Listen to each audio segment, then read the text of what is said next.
Сложный путь, долгий путь. И я не хотел идти в театр там, или в кино там, куда-то. Меня уже должны были в армию забирать. Вот, меня свела судьба с Сашей Ивановым. Искра, она какая-то есть, и Андрей Савич ее увидел. Да. И еще у многих, я так понимаю, восприятие именно вот актер, он должен все рвать волосы, там, звездить. А не замахнуться ли нам да. на Уильяма, нашего Уильяма. да, Шекспира? Андрей Габышев, главный режиссер Государственного академического русского драматического театра имени Пушкина, художественный руководитель Мирнинского театра, преподаватель АГИКИ. Родился и вырос в Якутске. С красным дипломом окончил курс Андрея Борисова в АГИКИ по специальности режиссер драматического театра, участник лаборатории Римаса Туминаса. В возрасте 26 лет Андрей Габышев стал самым молодым главным режиссером в стране. Стоял у истоков зарождения Мирнинского театра. Является обладателем театральной премии «Желанный берег». Женат на актрисе Ксении Зыковой. В их театральной семье растут 2 дочери.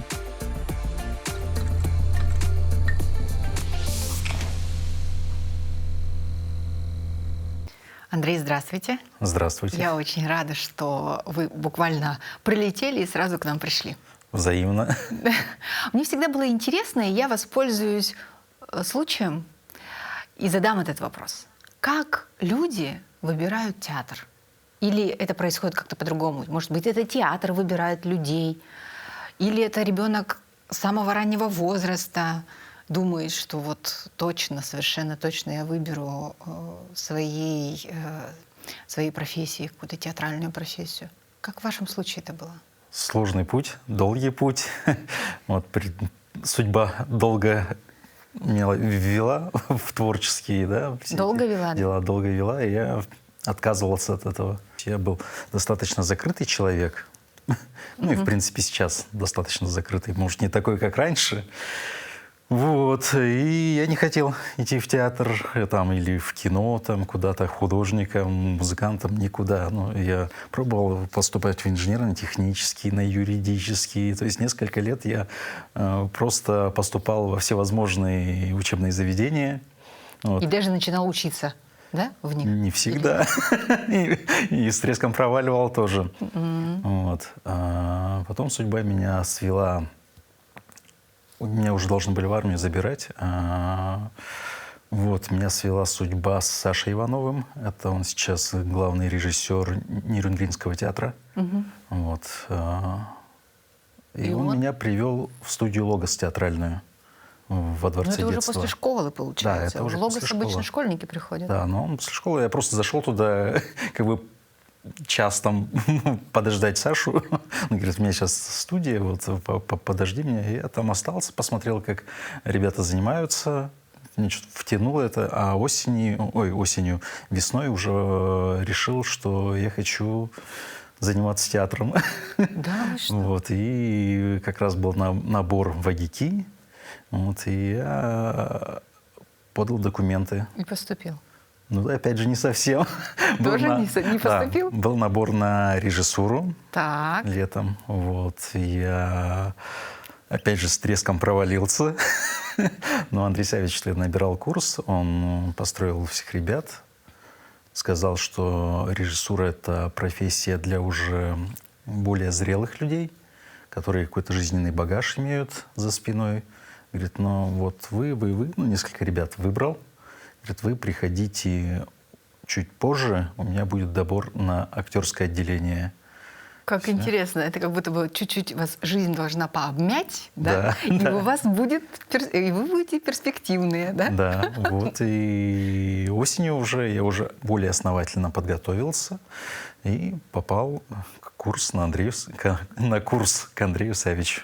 Уже на режиссурский или на актерский? Актерское режиссерское отделение у нас было. У нас вместе учились и режиссеры, и актеры. Ну, режиссеры получали режиссерское образование, актеры — актерское. Так, в итоге вы актер. В итоге я учусь 2 года на актерском, и у меня травма ноги происходит. Вот, а в это время у нас добор идет на 3-м курсе, уже добор на режиссеров. Вот. И все-таки попал. Да, тогда вот приехали Эма, Саяна, ну, с разных республик. Кто у нас еще? Сюзанна, Оржик. Оржик. Вот они приехали с разных республик, их взяли, и я в этот же поток стремительно тоже подаю документы и тоже поступаю на режиссуру. Ну, перевожусь, получается, с актерской на режиссерское. Искра, она какая-то есть, и Андрей Савич ее увидел. Да. И еще у многих, я так понимаю, восприятие именно вот актер, он должен все рвать волосы, там, звездить. А на самом деле это же не многие такие артисты. Ну, даже советское кино вспомните. Они во многом даже замкнутые артисты. Тот же Папанов, допустим. Ну, Да-да-да, они я понимаю, о проживают чем вы говорите. внутри, не рвут на себе волосы. Смоктуновский, Да. да, такой же абсолютно человек. Это вот про разницу колористики харизмы. Да, да. Да, то есть харизма, она же не всегда громкая. Мгм. Она бывает очень тихая, она такая, как пружина А главное быть сосредоточенная. органичным, конечно. Да. А вы живете на 3 города. Вообще у вас семья очень интересная. Актриса с режиссером, которые живут на 3 города и работают, собственно, тоже на 3 города. Это Мирный, Якутск и Москва. Ну, я на 3 города, Ксения на 2. На 2 города, да? Да, Ксения в Мирном не живет. А вы работаете и там, и там, и там. Да, вот мне приходится работать в 2 театрах, в Русском драматическом и в Мирнинском театре. В Русском театре я главный режиссер, в Мирнинском я художественный руководитель, но приходится и там тоже ставить спектакли. Это сложно, с одной стороны, надо привыкать, а с другой стороны, зато интересно. То есть ты не успеваешь, ситуация не успевает тебе надоесть как-то. Ну, бывает же, ты на одном месте сидишь и хочется что-то новое попробовать. Тут ты не успеваешь к этому привыкнуть просто. Тут спектакль закончил, надо ехать туда ставить. Особенно прошлый сезон был плюс. Какая сложность. У меня еще был выезд в Чите, я ставил спектакль. Это, получается, еще 4-й город возник у меня. И это я подряд выпускал спектакли в разных городах. Ничего себе. А как вы восстанавливаетесь? Ну, энергетически я имею в виду. Да и творчески. Это же фантазии нужно какую иметь. Ну, на все воля Божья. Даже так, да? То есть иногда бывает... Хороший ответ. Вот у православных есть чему поучиться, да? Чуть что, непонятно, как ответить, говорит, на все воля Божья. Ну, это даже в античном времени же есть океан идей, демиурги, да? Ну, то есть ты черпаешь из океана идей. Бог, если тебе дает черпать, ты оттуда черпаешь. Ну, для этого, да, для этого нужен контакт прямой. Да. Прямое подключение нужно. Хорошо, скажите, пожалуйста, а какой из проектов ваших многообразных для вас самый, не то чтобы интересный, но какой-то такой, который на вас повлиял больше всего? На какой-то отдельной полочке в сердце находится? И интересно, что написано на этой полочке? Проект вы имеете в виду... Спектакли, постановки. Ну, может быть, у вас еще опыт есть работы в киноиндустрии, насколько я понимаю. Ну, в киноиндустрии есть опыт, но это дал колоссальный, конечно, толчок, но я не могу поставить его на пьедестал какой-то, на первый, да. И вообще очень сложно на эту тему говорить, потому что каждая твоя работа — это как ребенок, это как ребенку. И какой у тебя ребенок? Кого ты больше любишь, старшую или младшую? Ну, по крайней мере, вот ребенок, который на тебя как на личность больше повлиял, все равно, мне кажется, такое можно сделать, если много детей. Конечно, если там их 2, выбрать сложно. А если много детей, наверное, можно. Вот на вас какой проект, какой спектакль, какая постановка повлияла больше всего? По-разному это может быть. Либо это было сложнее всего, может быть, делать. Может быть, сложнее всего было доходить до финала. А может быть, это было, наоборот, очень все легко и как-то по наитию. Мне кажется, это первый спектакль все-таки «Эти свободные бабочки», который был дипломным спектаклем здесь в Русском театре, именно от того, что это первый спектакль. Он сложный в плане того, ты не знаешь, как тебя актеры воспримут. Ты только что выпустился студентом, а взрослые актеры, заслуженные актрисы, артисты работают. Ну, были и молодые, а кто-то чуть постарше. Будут тебя слушать, не будут. Ну, вот этот момент адаптации, это сложно. А ты сейчас приходишь, уже неважно, ну, всех уже, в принципе, знаешь, да? Театр уже стал семьей. Вот. Уже нету такого страха. Есть страхи поиска определенные, творчество, ну, как зритель воспримет, а контакт с актерами, он уже налажен. А вот этот первый спектакль, там не было гарантий? Конечно, ты не знаешь, где наслышан об артистах, которые съедают режиссеров, которые не слушают, так, как в анекдоте, да? Вы мне не мешали, а я вам не мешал репетировать, а вы мне не мешаете играть. Ну да, конечно. Вот, Мужчины, выйдите, пожалуйста. Не вмешивайтесь. А вообще это же интересная тема по поводу взаимоотношения актеров, актерской труппы и режиссера. Когда находишь общий язык с актером, это, конечно, во многом упрощает. И многие же говорят, что у каждого режиссера есть свои артисты. Это имеется в виду, наверное, не то, что они любимчики, а то, что они быстрее схватывают то, что ты пытаешься донести. Вот. Потому что бывает даже один спектакль, играют разные актеры, все одно и то же. Один и тот же текст, одни и те же мизансцены, но один спектакль стреляет, другой не стреляет. И это не потому, что актер хуже, лучше, а другая какая-то психофизика, ну, может, я не знаю, эмоционально не было контакта определенного. В этом тоже есть особенности театра, да? То, что это живое искусство. И вообще, в принципе, каждый спектакль чем-то отличается от предыдущего, даже один и тот же спектакль. Вот немножко как будто бы забегаем вперед, я хотела как раз об этом спросить. Вы пробовали себя, ну, то есть у вас есть опыт работы на киноплощадках. При этом вы выбрали театральную режиссуру. Это какой-то принципиальный момент, это сознательный какой-то выбор, да? Или, ну, так получается? Это интересный вопрос. Очень хороший.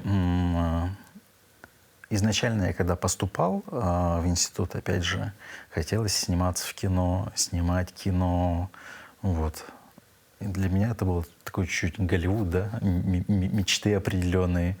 Пришел в театре не так часто давали постановки ставить, и хотелось развиваться дальше. Я хотел тогда уйти из театра, поступить в ГИТИС на кинорежиссуру, но открылся Мирнинский театр.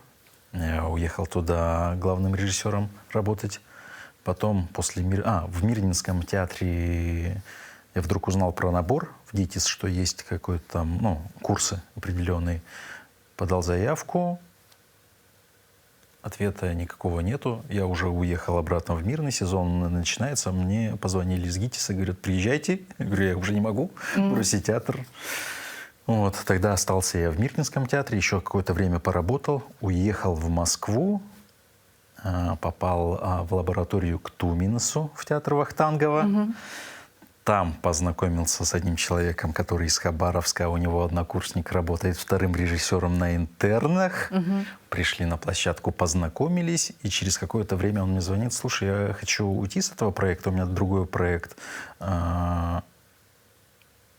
Хочешь поработать на интернах? Я говорю, всегда мечтал вторым режиссером. Вот, он меня обучил всем основам, ну, что должен знать второй режиссер на киноплощадке, потому что это чуть-чуть другая история, профессия, да?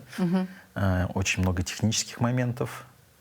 Вот, и год я отработал, ну, не год, сезон. Сезон работал на интернах. Вот, параллельно я где-то периодически в эпизодах снимался, в рекламах снимался. Ну, Москва — это такой город, он дает шансы, но надо везде пытаться прорваться. В этом плане он утомляет. Тогда Никита Ржаков был как раз Дни Якутии в Москве. Какой год? Не помню. «Созвездие Марии». Вот, «Созвездие Марии». Сахафильм я не помню, что представлял. «Снайпера», наверное, не помню. Сейчас точно не скажу.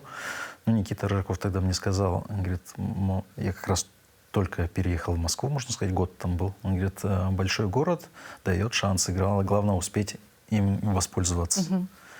Вот, и вот через какое-то время меня пригласили на интерны. Но это, с одной стороны, колоссальный опыт, а с другой стороны, у меня не было вообще выходных. То есть был один, как его называли на проекте, отцепной. Ты приезжаешь, отсыпаешься, и все, и возвращаешься. Потому что ты уезжаешь из дома в 6 утра, а приезжаешь в 12 ночи. Ты семью не видишь абсолютно. Вот, там такой конвейер, поток. Ну, он очень много сил забирает.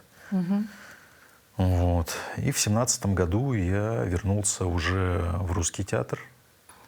Как бы на кону и определенные моменты, да. Опять же, кино я понял, что оно более техническая такая история, а в театре есть творчество больше, что ли. Главное, чтобы киношники на меня не обижались. Вот. Но в театре у тебя есть возможность порепетировать, опять же, какие-то поиски творческие. Кино — это производство, постоянное производство. Ну, там особенные процессы, и под них тоже нужно иметь какие-то, наверное, особенные способности. Да. Театр — особенные процессы, и там тоже каждый выбирает вот и по ритму, наверное. Да, я приехал в Якутск. Вначале, на самом деле, не хотел ехать в Якутск. Александр Александрович Лобанов, когда пригласил, я думаю, может, на одну постановку приеду, поставлю спектакль, и все. Обратно вернусь. И обратно, да. Наоборот, меня там, в принципе, увлекал этот ритм. Но как только я приехал в Якутск, у меня такое ощущение было, как будто все замерло вокруг. Такое в рапиде каком-то, в замедленном. Так бывает, когда на свое место попадает человек. Все, и я выдохнул, определенное такое расслабление появилось. Все, творческий процесс пошел. Но, опять же, через какое-то время нехватка была. Время свободное появляется, хочется его чем-то занять. И тогда я тоже думал начать кино снимать. Но потом появился Мирнинский театр. Вот, еще какие-то проекты. Театр вас обложил со всех сторон. Все, нет шансов. Все, и уже даже нету времени, потому что я понимаю, что если еще взять кино, то где я найду еще это время? Тогда получается, если возвращаться к началу нашего разговора вот по поводу тезиса о том, что иногда бывает так, что не человек выбирает театр, а театр выбирает человека. Согласны ли вы с тем, что вас театр выбрал? Ну, частично я фаталист. Судьба, да, так распорядилась. Предрешено. Да. А вы сказали, что у каждого режиссера есть свои актеры. Ваши актеры — это кто? Можете назвать? Моя жена. Ну, это очевидно. Очевидно. До этого мы еще дойдем чуть-чуть. Кроме того, так, Ксения Зыкова. Кто еще? Ну, много актеров хороших, просто как бы я не хочу обидеть остальных артистов. Поэтому не хотите выделять? Да, я не хочу выделять артистов. Я их всех люблю по-своему. Я говорю, для меня артист — это часть семьи. Вот такая у нас семья. Может, она неблагополучная, когда какие-то процессы идут творческие, когда кто-то с кем-то ругается. Ну, по-хорошему, именно то, что влияет на создание спектакля. Вот не на разрушение, а на созидание определенное. То есть это нормальный процесс. А вы можете согласиться, если актер не согласен с вами и предлагает свою версию? Или вообще так не бывает? Я как раз, то есть разные режиссеры же есть. Есть диктаторы, да. И у меня больше такой демократический как раз подход. Мне важно, чтобы актеры думали. То есть мы приходим, когда прочитали, я часто начинаю репетицию с вопросов, наоборот. Не чтобы актеры мне задавали вопросы, а я актерам. Что происходит? Как вы это видите, да?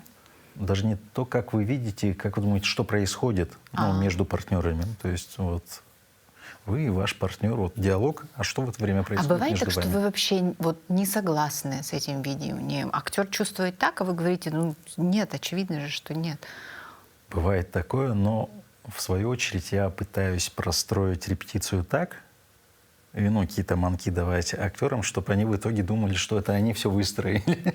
В итоге все равно ваше видение, самое правильное видение. Ну да, но есть моменты, которые ты в процессе репетиции понимаешь, что это, оказывается, не так должно быть, как ты изначально задумывал. То есть это живая такая материя? Да. И она создается Да, вот и ты здесь. отталкиваешься от психофизики же актера, ну, во многом. То есть если твой рисунок не ложится на его органику, то нужно рассмотреть его варианты. Интересно. И еще интересно очень, как в жизни, насколько вот актриса и режиссер, как будто бы классический тандем. Насколько это переносится, вот режиссер со своим видением, со своим предложением каким-то, да, и вот вы на работе взаимодействуете так. Все-таки она актриса, есть режиссер, у которого бразды правления и вообще видение в целом, и право на это видение. Да? А как это у вас в жизни выстраивается? Кто там больше режиссирует? В семье? В семье, да. Тоже, наверное, демократия. Да? Да, ну, как бы, главное же, опять же, слышать друг друга. Вот. Так что, как бы я не могу сказать, что я заставляю жену вот так вот только должно быть, или она мне так, сегодня ты идешь на работу, чтобы после репетиции обязательно пришел во столько-то, не смей задерживаться. То есть такого нету. У нас в этом плане такие, как сказать, в хорошем смысле свободные отношения, ну и творческие. Мы можем дома говорить о работе, можем не говорить о работе, можем говорить вообще о других вещах посторонних. У нас есть о чем поговорить с супругой. Потому что я не понимаю, когда у людей нет общих тем. Ну, какой-то, знаете, букетно-цветочный период закончился, там 5 лет семейной жизни, и вдруг у тебя нету общих тем с человеком. Ну, такое бывает. Да, такое бывает. Когда люди, партнеры, да, в каких-то зонах, и все. Да, у меня взаимодействия нет. А у вас не так. У меня всегда есть о чем поговорить с женой, причем у нас какие-то обязанности определенные, распределенные, да, ну, не гласно. То есть мы об этом не говорили. Она много вещей делает, которые, как правило, мужчина делает в семье. А, да? То есть или у меня, как правило, который, наоборот, женщина делает. Ну, я не позиционирую себя с женщиной. Допустим, она у нас водитель в семье, жена. Вот. У меня хоть и есть права, они утеряны. А что вот из женского вы можете сделать? Приготовить обед? Еду, конечно. Да? Все время кормлю жену. Это она у меня в последнее время только начала готовить. А так, в основном, готовлю я. Ну, хотя я ей всегда говорю же, я женился на тебе только из-за 3 вещей. Так, одна из вещей — это борщ. Если бы ты не умела готовить борщ, я бы на тебе никогда не женился. Ух ты. А вторая вещь какая? Ну, это в шутку московская прописка. И твой папа. У вас хорошие отношения? Да, конечно. Я уважаю и люблю его, отца, ну, тестя. Так. Александр А скажите, Владимирович. вот у вас 2 замечательные девочки. Если обе они пойдут по вашим стопам, как вы к этому отнесетесь? Или тоже как истинный демократ не будете... Да, я думаю, что они сами должны определить свою судьбу, чем они хотят заниматься. То есть вот мне родители никогда не заставляли, ну, чтобы я стал тем или иным. Предлагали варианты, чтобы я рассмотрел. В свое время я после школы работал санитаром, да? У меня мама работала в больнице. Мне предлагали поступить на медицинский. Ну нет, я там поработал, я понял, что по 4 часа стоять за операционным столом, это не вызывает мне какого-то отклика, да? Не для вас, но Да. и она не стала настаивать. Да. Вот. Папа хотел, чтобы я стал, там, в мореходку пошел, ну, стал капитаном дальнего плавания, наверное. Вот. Хотя он очень поддержал, то есть он очень был рад, когда узнал, что я поступил на театральный. Он говорит, это тоже была моя мечта в свое время. Я сам хотел быть артистом, но не довелось мне. Сложное время тогда было, а вот я осуществил своего рода мою мечту. А если все-таки представить гипотетически такую ситуацию, что девочки не будут сами выбирать, а просто придут и скажут, папа, вот как ты скажешь, так и будет. Сложно представить, да? Сложно представить, что у меня дети так скажут. Не похоже на них? Вообще не Ну, похоже. допустим, вот произошло чудо, и они говорят, вот как ты скажешь, так и будет. Как вы им скажете? Я скажу, у меня в театре не хватает художников. Да? У вас же Катя, по-моему, рисует. Они обе у старшая. меня любят рисовать. Они достаточно, вот в плане рисования они достаточно творческие. И планы на будущее, конечно. Вот ладно, какой из проделанной работы вы не смогли выбрать лучший свой спектакль? Тогда, может быть, о чем мечтаете? К чему стремитесь? Что планируете? Ближайшая постановка у меня — это Александр Невский Ох. в Русском театре. Мгм. Вот. Затем у меня «Пышка» должна состояться в Мирнинском театре Гиде Мопассан. Вот. И завершение сезона в Русском театре Булгакова «Бег». Ох. То есть достаточно такой насыщенный и сложный сезон. А из того, что бы я хотел бы еще поставить, из Да. того, что еще не пробовал вообще в принципе, то есть всегда мечтал Шекспира поставить, но до сих пор судьба не свела меня с ним. То есть еще не репетировал Шекспира. Я сидела как раз и хотела очень процитировать. Это же Ефремов. Ефремов же говорил в «Берегись автомобиля», а не замахнуться ли Да, нам да. на Уильяма нашего Уильяма. да, Шекспира. Вот, я бы хотел Все-таки бы Шекспир эталон. да, Макбета поставить, либо Ричарда Третьего. Вау! Я вам желаю, чтобы вы поставили, чтобы вы потом к нам еще пришли и рассказали о своих впечатлениях. Хорошо? Хорошо. Блиц. Любимое место на Земле. Дом. Если выпадает свободный день, чем вы его займете? Отдыхом. Каким? Пассивным, активным? Наверное, пассивным, потому что у меня ритм достаточно активный, иногда хочется просто выдохнуть. Хорошо. Чего не умеете, но хотели бы научиться? Я бы хотел научиться, научиться и научиться, хотел бы прыгнуть с парашюта. По крайней мере, в юности я все мечтал. Сейчас, может быть, не так активно, но все равно это, мне кажется, Не закрытая Да-да-да. тема маячит. Что в жизни важнее всего? любовь. Ваши пожелания нашим телезрителям? Я хочу пожелать зрителям, чтобы каждый сходил в театр и нашел свой любимый спектакль, наверное. Потому что бывает такое, что сходил в спектакль, не считаешь, что это твой именно спектакль, не раскрывает, нету этого коннекта. А если ты попал на тот спектакль, который именно направлен на этого зрителя, тогда происходит определенная магия, и ты уже не можешь оторваться от театра. И становишься Постоянным зрителем. убежденным театралом. Да. Спасибо большое, Андрей. Было очень здорово. Всё, Надеюсь, спасибо. не в последний раз. Спасибо.